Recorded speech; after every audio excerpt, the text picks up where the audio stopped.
नमस्कार दोस्तों, स्वागत है अपने YouTube channel top trending GK में। दोस्तों इस वीडियो में देखने वाले हैं आज जो आपके 17 अगस्त 2021 को एसएससी सीजीएल का थर्ड शिफ्ट का एग्जाम कंडक्ट हुआ है। 25 में से 24 एग्जैक्ट्स वाला एक्स्ट्रा फैक्ट सहित कवर करेंगे। आने वाले किसी भी शिफ्ट या फिर कम्पिटेटिव एग्जाम्स के लिए काफ़ी इंपॉर्टेंट वीडियो है, तो वीडियो के अंत तक आपको बने रहना है। इसकी पीडीएफ फाइल ऑल शिफ्ट की एक साथ टेलीग्राम चैनल पर मिल जाती है। जिन भी कैंडिडेट ने टेलीग्राम चैनल ज्वाइन नहीं किया है, लिंक डिस्क्रिप्शन बॉक्स में है, क्लिक करके आप ज्वाइन कर सकते हो।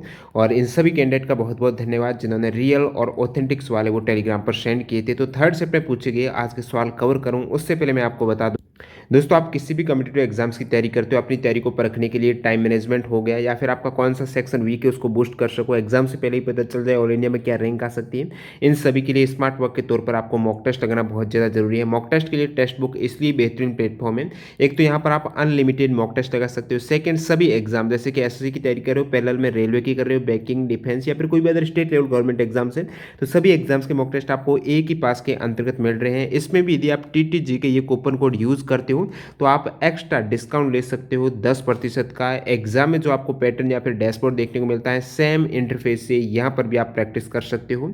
तो डिस्क्रिप्शन बॉक्स में आपको लिंक दी गई है, इस अपॉर्चुनिटी का आप लाभ उठा सकते हो जिसमें सभी एग्जाम्स के मॉक टेस्ट एक ही पास के अंतर्गत अवेलेबल है और टीटीजी के कूपन कोड से एक्स्ट्रा डिस्काउंट भी अवेलेबल कर सकते हो।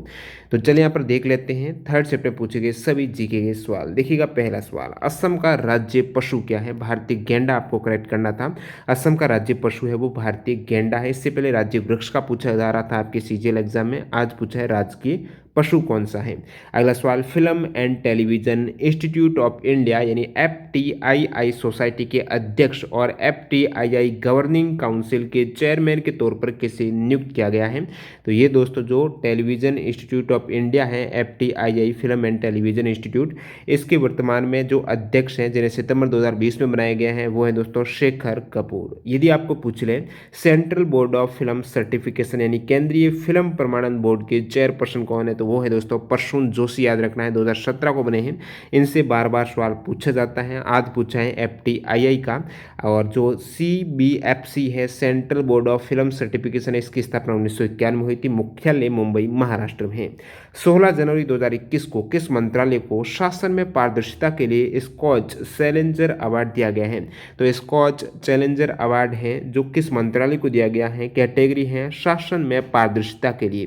तो ये दोस्तों यदि ये कैटेगरी का पूछा है कि शासन में पारदर्शिता के लिए स्कॉच चैलेंजर अवार्ड दिया गया है तो पंचायती राज मंत्रालय को।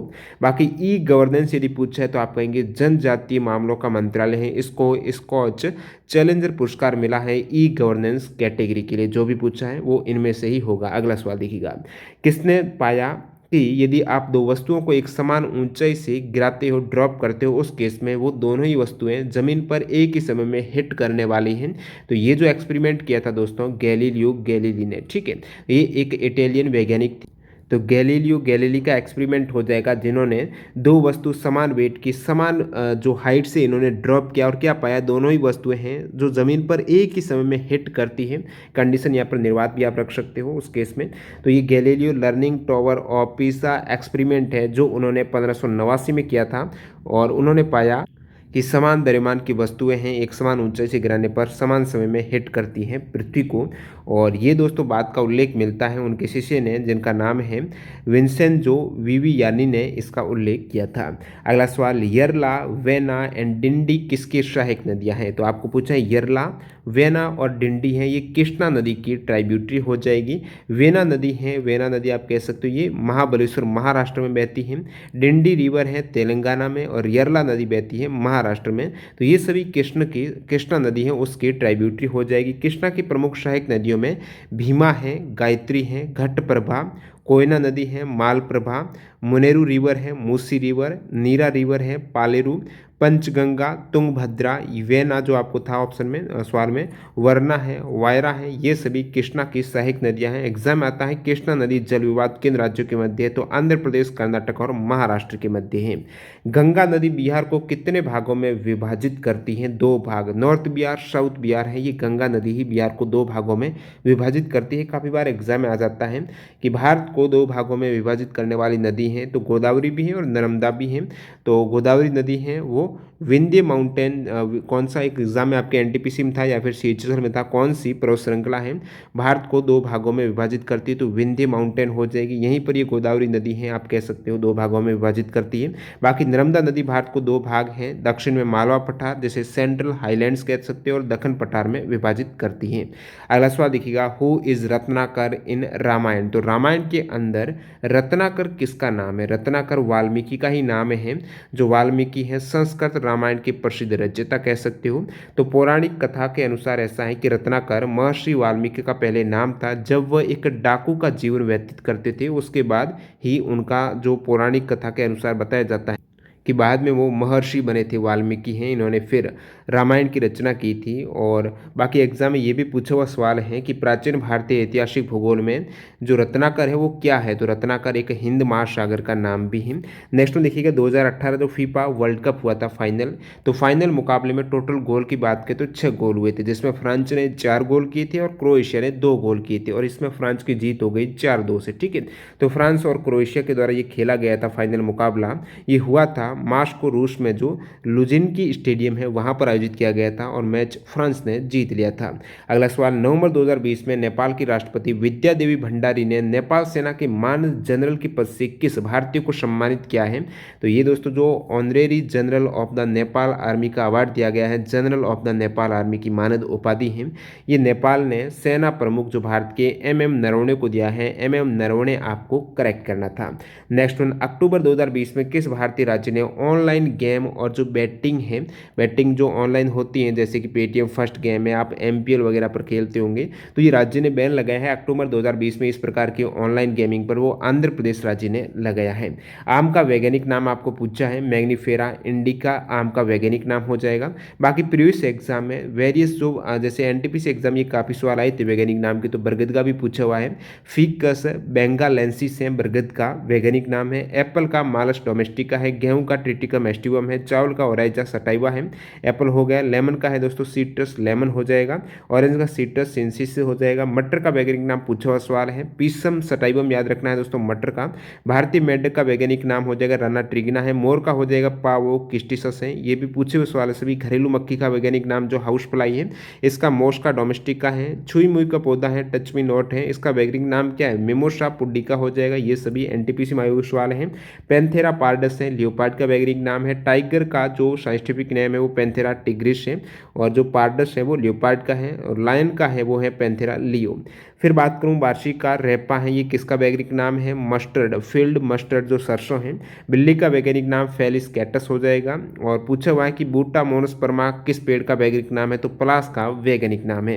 अगला सवाल देखिएगा जो आज आपके पूछा है सीजीएल में कि भारत के संविधान के किस आर्टिकल में ये प्रावधान है कि सर्वोच्च न्यायालय और प्रत्येक उच्च न्यायालय में सभी जो कार्यवाही है वो अंग्रेजी भाषा में होगी। ये आर्टिकल 348(1) के अंतर्गत आपको वर्णन मिलता है, याद रखिएगा आर्टिकल 348(1). ठीक है, इसके अंतर्गत सर्वोच्च न्यायालय और प्रत्येक उच्च न्यायालय में जो भी कार्यवाही रहेगी वो अंग्रेजी भाषा में होगी। ये आर्टिकल 348(1) कहता है।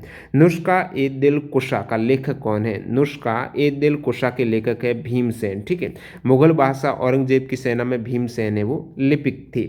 1 मीटर में कितने माइक्रोन होते हैं? 1 मीटर में 10⁻6 माइक्रोन होते हैं। आपको 1 माइक्रोन में मीटर पूछे तो उल्टा हो जाएगा 10⁻6 मीटर। बाकी मैं आपको मीटर में माइक्रोन पूछा है 10⁻6 माइक्रोन हो जाएगा।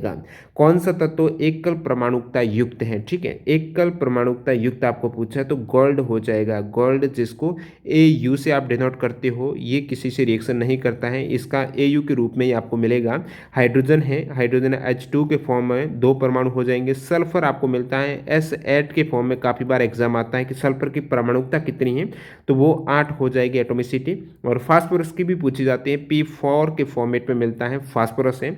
और अगला सवाल, सीमांत उपयोगिता हाश नियम के प्रतिपादक कौन है? तो इस नियम का प्रतिपादन है 1854 में घोषेन ने किया था। ये नियम है सीमांत उपयोगिता हाश नियम है, 1854 में घोषेन ने इसका प्रतिपादन किया है। इसलिए जयवंश के द्वारा इस नियम को घोषण का प्रथम नियम भी कहा जाता है। सीमांत उपयोगिता हाश का मतलब क्या हो गया? जितनी ज़्यादा आप वस्तुओं का उपभोग करेंगे, खपत आप बढ़ा देंगे वस्तुओं के उपयोग की, उस केस में होगा क्या कि वो वस्तुएं आपको एक तरीके से संतोष नहीं दे रही, इसकी उपयोगिता है ना उत्तरोत्तर घट जाएगी। जितनी आप उपभोग बढ़ा देंगे, खपत बढ़ा देंगे, जो भी आपको आवश्यक वस्तुएं चाहिए और आप उसकी डिमांड ज़्यादा से ज़्यादा आप बाई कर रहे हो उसको, उस केस में उस वस्तु की आप फिर महत्व नहीं रहेगा, उपयोगिता आपको नहीं लगेगी, वो घटती जाएगी। तो आप सीमांत उपयोग करते हो उस केस में वो हाश हो जाएगी, यानी घट जाएगा उसका वैल्यू। सीमांत उपयोगिता जो हाश नियम है इसका प्रतिपादन है वो गोस्सेन ने किया था। भारतीय पुरुष हॉकी टीम के कप्तान आपको पूछा है मनप्रीत सिंह, याद रखना है, भारतीय पुरुष हॉकी टीम के ये कैप्टन है। भारतीय महिला हॉकी टीम के कप्तान रानी रामपाल है, और जो भारतीय हॉकी टीम है, राष्ट्रीय हॉकी टीम, उनके कोच ग्राम रेड हो जाएंगे। नेक्स्ट में देखिएगा, स्वराज पार्टी की स्थापना मोतीलाल नेहरू के साथ किसने की थी? तो ये की थी दोस्तों चित्तरंजन दास ने की थी। स्वराज पार्टी की स्थापना 1923 में मोतीलाल नेहरू और चित्तरंजन दास ने की थी, जिसमें सेक्रेटरी थे वो मोतीलाल नेहरू थे। अगला सवाल, भगवान महावीर किस धर्म के संस्थापक है? तो आप कहेंगे जैन धर्म के हैं। जैन पंथ के ये 24वें तीर्थंकर भी हैं और जैन धर्म के संस्थापक हैं। इनका अन्य नाम वीर, अतिवीर, वर्धमान और सम्मति हैं। जन्म है इनका वैशाली के राज्य क्षत्रिय कुंडलपुर में हुआ था। भगवान महावीर का जन्म मोक्ष स्थान पावापुरी, जिला नालंदा, बिहार में है। पिता का नाम राजा सिद्धार्थ है। प्रथम तीर्थंकर जो जैन पंथ के हैं वो ऋषभ देव जी हैं, आदिनाथ कह सकते हो आप। 1987 में भारत ने किस देश में शांति रक्षा सेना भेजी थी? तो भारत ने जो पीस कीपिंग फोर्स भेजी थी 1987 में वो श्रीलंका में भारतीय शांति रक्षा सेना है, भारतीय सेना का दल था जो 1987 से 1990 के मध्य अस्तित्व में रहा था। जब श्रीलंका में शांति स्थापना ऑपरेशन क्रियान्वित किया गया था वो भारतीय शांति रक्षा सेना श्रीलंका में भेजी गई थी। और गठन ये जो हुआ है भारतीय शांति रक्षा सेना का, भारत श्रीलंका संधि के अधिदेश के अंतर्गत किया गया था, जिस पर भारत और श्रीलंका ने 1987 में हस्ताक्षर किए थे, जो कि तमिल वहाँ पर एक युद्ध हुआ था, कह सकते हो गृह युद्ध था, तो श्रीलंका में ही हुआ था। तमिल राष्ट्रवादी जैसे लिबरेशन टाइगर्स ऑफ तमिल इलम है और श्रीलंकाई सेना के मध्य जो गृह युद्ध को समाप्त किया गया था इसी के द्वारा। अगला सवाल देखिएगा, इदू मिश्मी भाषा किस राज्य के लोगों द्वारा बोली जाती है? तो इदू मिश्मी भाषा है ये अरुणाचल प्रदेश के लोगों द्वारा, आपको पता ही है मिश्मी समुदाय अरुणाचल प्रदेश में है, तो इदू मिश्मी भाषा है वहीं पर बोली जाती है।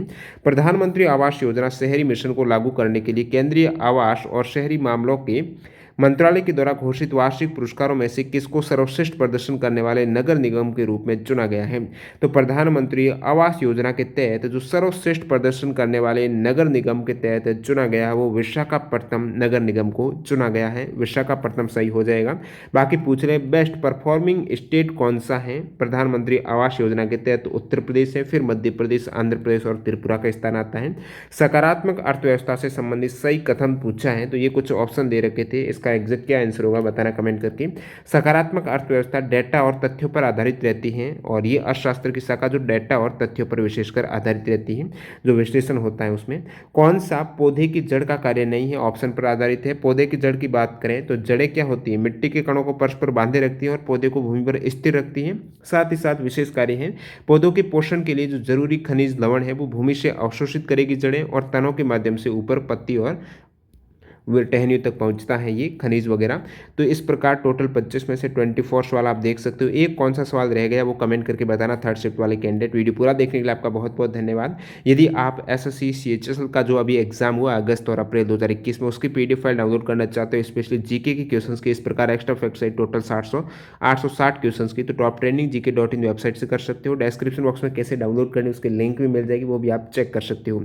मैं मिलता हूँ ऐसे किसी नए वीडियो के साथ। वंदे मातरम, जय हिंद दोस्तों।